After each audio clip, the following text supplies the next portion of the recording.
Hello everyone, welcome to Nine Star Academy. आज के इस वीडियो में हम लोग बात करेंगे रिलायंस स्कॉलरशिप के बारे में। मैं ऑलरेडी आपको मल्टीपल टाइम्स बता चुका हूं, लेकिन फिर भी इसके बारे में बात करना जरूरी है क्योंकि मेरे को पता है अभी बहुत कम बच्चों तक ही ये इन्फॉर्मेशन पहुंची होगी। ठीक है, अब टाइम ज्यादा है नहीं है, तो इसीलिए इस वीडियो को फिर से बनाने का पर्पज सिर्फ यही है ताकि हर एक बच्चे के पास ये अपडेट पहुंच जाए। ठीक है, आज के इस वीडियो में हम लोग किन टॉपिक्स के बारे में बात करेंगे, क्या क्या चीजें हैं जिनके बारे में डिस्कशन करने वाले हैं। ठीक है, तो सबसे पहले आपको ये तो पता चल ही गया है कि ये जो स्कॉलरशिप है रिलायंस फाउंडेशन की तरफ से होने वाला है। ठीक है, अब ये स्कॉलरशिप क्यों प्रोवाइड करते हैं, ठीक है, अब आपको पता है ये प्राइवेट कंपनियां हैं, फिर भी बहुत सारा अमाउंट आप लोगों को स्कॉलरशिप के तौर पर ये प्रोवाइड करती है। तो बेसिकली इनका भी इसमें फायदा होता है क्योंकि इनको अपना जो भी फंड वगैरह होता है या जो इनकम टैक्स इनको देना होता है उससे ये कहीं ना कहीं बच जाते हैं। ये जितने भी स्कॉलरशिप या चैरिटी वाले काम होते हैं इन पे यानी कि कोई भी किसी भी तरीके का इंटरेस्ट वगैरह नहीं होता है, तो इस तरीके से ये अपने पैसे को सेव कर रहे हो। तो बाकी वो उनका मैटर है, हमें अपना मतलब निकालना है, लाइक हमें अपना फाइनेंशियली जो प्रॉब्लम्स है उनको रिजॉल्व करना है। बाकी चाहे वो जिस भी तरीके से दे रहे हो उससे हमें लेना देना खास नहीं है। ठीक है, तो आज हम बात करने वाले हैं लाइक कितने टाइप्स की स्कॉलरशिप होने वाली है। अब यहाँ पर दो तरीके से आपको स्कॉलरशिप दिया जाता है। फर्स्ट स्कॉलरशिप होती है अंडर ग्रेजुएशन वाले बच्चों के लिए और सेकंड स्कॉलरशिप है पोस्ट ग्रेजुएशन वाले बच्चों। ठीक है, अब यहाँ पर बेनिफिट्स क्या क्या हमें मिलता है, लाइक कितना अमाउंट स्कॉलरशिप के तौर पे हमें देखने को मिलेगा। तो वो अमाउंट है, अगर आप अंडर ग्रेजुएशन में हो तो 2 लाख रुपीज आपको यहाँ पर देखने को मिलेगा, और अगर आप पोस्ट ग्रेजुएशन में हो तो आपको यहाँ पर 6 लाख रुपीज देखने को मिलने वाला है। ठीक है, तो अमाउंट तो अच्छा खासा है। ठीक है, कम नहीं होता है। आप चाहे अंडर ग्रेजुएशन में हो चाहे आप पोस्ट ग्रेजुएशन में हो, तो 2 लाख या 6 लाख रुपीज कम नहीं है।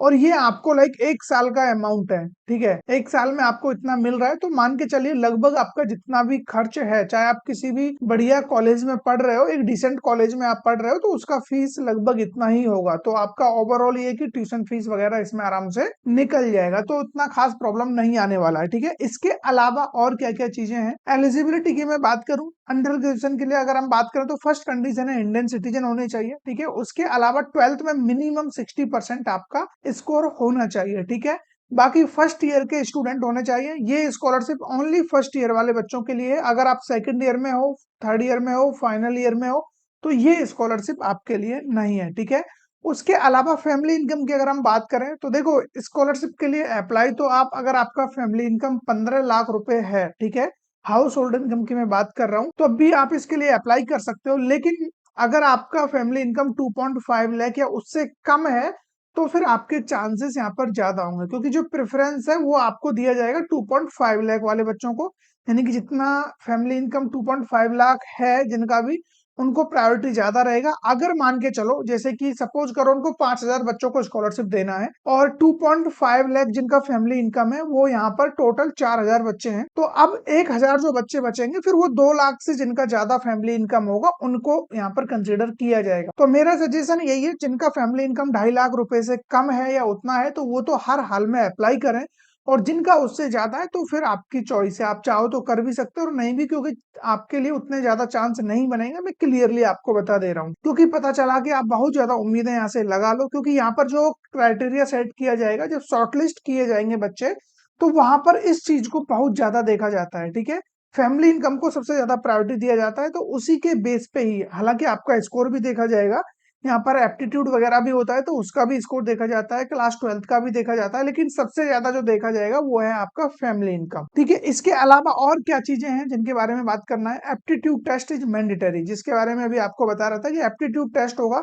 अब उसमें क्या क्या क्वेश्चन पूछे जाएंगे, कितना टाइम मिलेगा, वो सारी चीजें अभी हम बात करेंगे, डोंट वरी, थोड़ा सा वेट कर लो। ठीक है, पोस्ट ग्रेजुएशन के लिए क्या है, अगेन फर्स्ट इंडियन सिटीजन आप होने चाहिए, उसके अलावा फर्स्ट ईयर में होने चाहिए पीजी में। ठीक है, यहाँ पर पीजी के लिए बात की गई क्योंकि पोस्ट ग्रेजुएशन की हम बात कर रहे हैं, और आपका जो अगर गेट वगैरह के थ्रू आपने पीजी में एडमिशन लिया है तो 550 से 1000 आपका स्कोर होना चाहिए। ठीक है, अगर मान के चलो आपने गेट के थ्रू एग्जाम नहीं, मतलब गेट के थ्रू एडमिशन नहीं लिया है, तो फिर आपका जो भी अंडर ग्रेजुएशन है उसमें 7.5 सीजीपी आपका होना चाहिए। ठीक है, तो आप फिर इसके लिए एलिजिबल हो जाओगे। बाकी कौन कौन से कोर्सेज हैं, तो ऑलमोस्ट सारे कोर्सेज में कवर हो जाते हैं, चाहे आप कंप्यूटर साइंस से हो, artificial intelligence, mathematics and computing, electrical और electronics engineering, chemical, mechanical, renewable, सारी कंप्लीट ब्रांच यहाँ पर ऑलमोस्ट आ जाती है, तो किसी भी ब्रांच से हो आप एलिजिबल हो। ठीक है, एप्टीट्यूड टेस्ट इसका भी होगा, तो चाहे आप पोस्ट ग्रेजुएशन में हो, अंडर ग्रेजुएशन में हो, एप्टीट्यूड टेस्ट आपके लिए मैंडेटरी है, वो देना ही होगा, तभी आप इसके लिए क्वालिफाई करोगे। बाकी कौन बच्चा है जो इसके लिए एलिजिबल नहीं होगा, जैसा कि मैं आपको बता चुका हूँ, ये स्कॉलरशिप ओनली फर्स्ट ईयर वाले बच्चों के लिए है। तो जो भी बच्चा सेकंड ईयर में है या उससे ज्यादा ईयर में है, second year, third year, final year,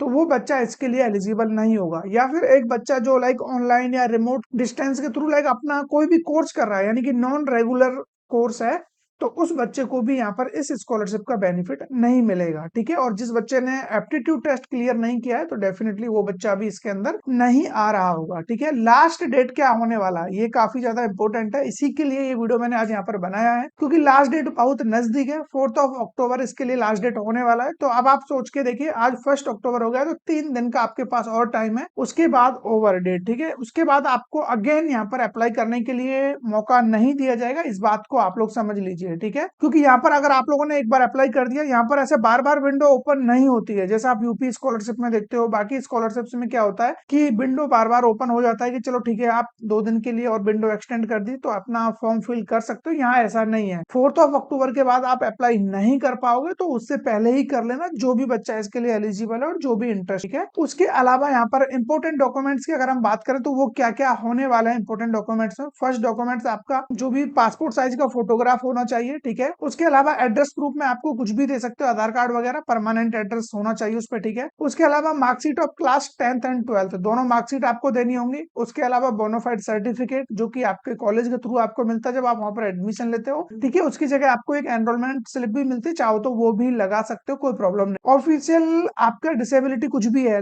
like आप विकलांग वगैरह हो, 40% या उससे ज्यादा डिसेबिलिटी है, तो उसका भी एक सर्टिफिकेट बनता है, वो आपको देना पड़ेगा अगर आप मतलब डिसेबल हो तो। उसके अलावा फैमिली इनकम, ये सबसे इंपॉर्टेंट है। ठीक है, ये आपको हर हाल में देना ही है। और फैमिली इनकम आपका चाहे ग्राम पंचायत से हो, वार्ड काउंसलर से हो, sarpanch, income proof issued by SDM, DM, CO, tehsildar, किसी के भी थ्रू इश्यू कर रखा है, वो आपका चल जाएगा, कोई प्रॉब्लम नहीं है। ठीक है, इसके अलावा एक डाउट ये भी आता है कि क्या ये स्कॉलरशिप वन टाइम है या फिर रिन्यूएबल है, तो ये डाउट भी मैं आपका क्लियर कर देता हूँ। ये स्कॉलरशिप आपका रिन्यूएबल है, एक बार आपको मिल गया तो आप अगर एलिजिबिलिटी कंडीशंस को फुलफिल करते हो, तो कंटिन्यूअसली ये स्कॉलरशिप आपको मिलता रहेगा। तो इस चीज के लिए बिल्कुल भी परेशान मत होना कि अगर आपको एक बार मिल गया तो दोबारा मिलेगा या नहीं। ठीक है, तो बिल्कुल भी परेशान होने की जरूरत आपको नहीं है। ठीक है, उसके अलावा यहाँ पर हम बात करने वाले हैं इसमें क्या क्या चीजें कवर होते हैं। तो लाइक आपका ट्यूशन फी हो गया, hostel fee, laptop purchase, academic books and courses, ये सब कुछ इसमें इंक्लूड होता है। तो लाइक ओवरऑल कहने का मतलब है, जो पैसा है, ऐसा नहीं है कि आप ट्यूशन फी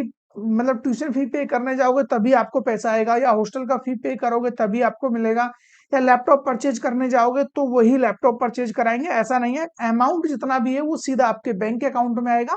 अब आप चाहे जो भी उससे कर सकते हो सकता है लैपटॉप आपके पास पहले से हो तो आप लैपटॉप परचेज नहीं करोगे, फीस आपने पहले से सबमिट कर दिए तो फी आप पे नहीं करोगे, तो वो सारी चीजें आपके अकॉर्डिंग ही होंगी। ऐसा नहीं है कि कोई बाउंडेशन हो, वो पैसा सीधा डीबीटी के थ्रू आपके बैंक अकाउंट में आएगा, तो उसके लिए बिल्कुल भी प्रॉब्लम आपको नहीं लेना है। बैंक अकाउंट किसका होना चाहिए, ये भी एक क्वेश्चन मार्क है। ठीक है, तो आप ये चीज समझ लेना, स्टूडेंट का ही बैंक अकाउंट होना चाहिए, कोई भी फैमिली मेंबर या पेरेंट्स का बैंक अकाउंट नहीं चलेगा, इस बात को समझ लेना। और आपका जो बैंक अकाउंट है उसका केवाईसी एक्टिव मोड में होना चाहिए, अदरवाइज फिर बाद में आपको प्रॉब्लम फेस करने को मिलेगा। अब बात कर लेते हैं पैन कार्ड से रिलेटेड। यहाँ पर पैन कार्ड को स्पेशली यहाँ पर हाईलाइट किया गया है कि पैन कार्ड मैंडेटरी है। ठीक है, पैन कार्ड आप कब तक अपलोड कर सकते हो, अगर मान लो 4 अक्टूबर तक आप पैन कार्ड नहीं दे पाते हो, आपके पास पैन कार्ड नहीं है, तो 15 अक्टूबर तक आप पैन कार्ड अपना यहाँ पर दे सकते हो, कोई प्रॉब्लम नहीं है। ठीक है, पैन कार्ड के लिए अलग से टाइम यहाँ पर दिया जा रहा है।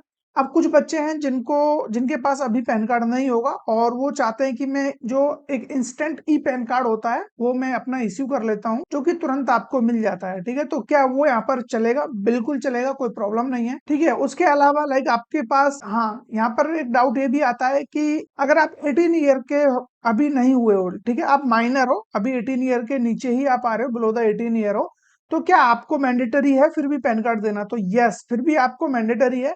ठीक है, अब जो बिलो 18 वाले होते हैं, माइनर का अलग से पैन कार्ड बनता है जिसपे फोटो नहीं आता है, तो वो पैन कार्ड आपको यहाँ पर देना होगा। ओवरऑल कहने का मतलब है आपको हर हाल में यहाँ पर पैन कार्ड देना होगा, उसके बिना काम नहीं चलेगा। ठीक है, अब हम बात कर लेते हैं यहाँ पर जो आपका एप्टीट्यूड टेस्ट होने वाला है वो किस तरीके से होगा, कितने क्वेश्चन यहाँ पर होंगे, कितना टाइम आपको मिलने वाला है। तो बेसिकली यहाँ पर आपको 3 सेक्शन देखने को मिलेंगे। फर्स्ट आपका verbal ability, analytical and logical ability, numerical ability.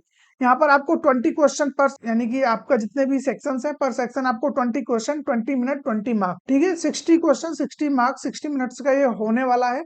और यहाँ पर मजे की बात यह है, एग्जाम होने से पहले एक वीक पहले आपको यहाँ पर एक प्रैक्टिस टेस्ट भी देखने को मिलेगा, ठीक है। तो प्रैक्टिस टेस्ट से आपको जितनी भी चीजें हैं उनके बारे में आइडिया लग जाएगा, इनके प्लेटफॉर्म के बारे में, बाकी चीजों के बारे में आपको काफी आइडिया लग जाएगा कि हाँ एग्जैक्टली एग्जाम किस तरीके से देना है, क्वेश्चन किस तरीके से आपको देखने को मिलेंगे। और इस एप्लीकेशन फॉर्म को फिल करने के लिए कोई भी चार्ज आपको नहीं देना है, 0 रुपीज इसका चार्ज होने वाला है, फ्री ऑफ कॉस्ट ये फॉर्म आपको फिल करना होगा, ठीक है। इसके अलावा ईमेल आईडी कौन सी यूज करनी है ये भी डाउट आता है बच्चों का। तो देखो आपके पास दो ईमेल आईडी होते हैं, एक पर्सनल ईमेल आईडी जो आप जब से आपने फोन लिया है तब से आप यूज कर रहे हो, एक जब आपने कॉलेज में एंट्री बनाई है, कॉलेज में एडमिशन हुआ है तो कॉलेज वाले खुद से एक ईमेल आईडी देते हैं आपको, ठीक है, जो वर्क प्रोफाइल वाली ईमेल आईडी होती है। तो आपको गलती से भी कॉलेज वाली आईडी यूज नहीं करनी है, आपको अपनी पर्सनल आईडी यूज करनी है, क्योंकि बहुत सारे बच्चे ये गलती करेंगे। वो इसलिए पर्सनल आईडी यूज नहीं करते हैं क्योंकि उनको लगता है कि कॉलेज वाली आईडी ज्यादा रिलेवेंट है और वो ये मतलब शोकेस करती है कि हाँ मैं इस कॉलेज में पढ़ता हूँ। तो ऐसा आपको नहीं दिखाना है, ठीक है। जस्ट अपना पर्सनल ईमेल आईडी यूज करना है, दैट्स इट। उसके अलावा ज्यादा सोचने की जरूरत आपको नहीं है, ठीक है। इसके अलावा आपके माइंड में कोई भी डाउट है इस स्कॉलरशिप से रिलेटेड तो वो मेरे को आप कमेंट बॉक्स में जरूर से बताना। जो भी बच्चा इसके लिए एलिजिबल है अप्लाई जरूर से करना। ऑल इंडिया ये स्कॉलरशिप होने वाला, ये किसी स्पेसिफिक रीजन के लिए नहीं है। आप इंडिया में कहीं से भी हो, फर्स्ट ईयर के स्टूडेंट हो, आप इसके लिए एलिजिबल हो, अप्लाई करिए, ठीक है। अच्छा खासा अमाउंट आपको मिल रहा है, 2 लाख रुपए अंडर ग्रेजुएशन के लिए, 6 लाख रुपीज आपको मिल रहा है यहाँ पर पोस्ट ग्रेजुएशन के लिए, ठीक है। आई होप आप लोगों को ये वीडियो काफी मजेदार लगा होगा। ऑलरेडी मैं इसके बारे में बता चुका था लेकिन फिर भी बताना जरूरी था क्योंकि मैं नहीं चाहता कि कोई भी पॉइंट यहाँ पर आपसे छूटे, ठीक है। इसके अलावा आपको कोई भी डाउट है, कॉमेंट बॉक्स आपके लिए हमेशा की तरह ओपन है। और हाँ, चैनल को सब्सक्राइब जरूर से कर लेना, आने वाले टाइम पर बहुत सारी अपॉर्चुनिटीज आपको यहाँ पर मिलने वाली है थ्रू आउट, आपके लाइक फाइनल प्लेसमेंट तक चीजें मैं यहाँ पर लेकर आने वाला हूँ, ठीक है। हालांकि कॉलेज वाले बच्चों के लिए तो सारी चीजें मैं करा ही रहा हूँ, जितने भी बच्चे यानी कि अभी फर्स्ट ईयर में आने वाले हैं या आ चुके हैं, मैं अभी फाइनल ईयर वाले बच्चों के लिए भी बहुत कुछ यहाँ पर करने वाला हूँ, ठीक है। तो उसके लिए सब्सक्राइब करके रखना, हर एक चीज आपको विद इन टाइम यहाँ पर मिलती रहेगी, ठीक है। तो फिर मिलेंगे ऐसे किसी इंटरेस्टिंग टॉपिक के साथ, तब तक बने रहिए हमारे साथ। Thank you.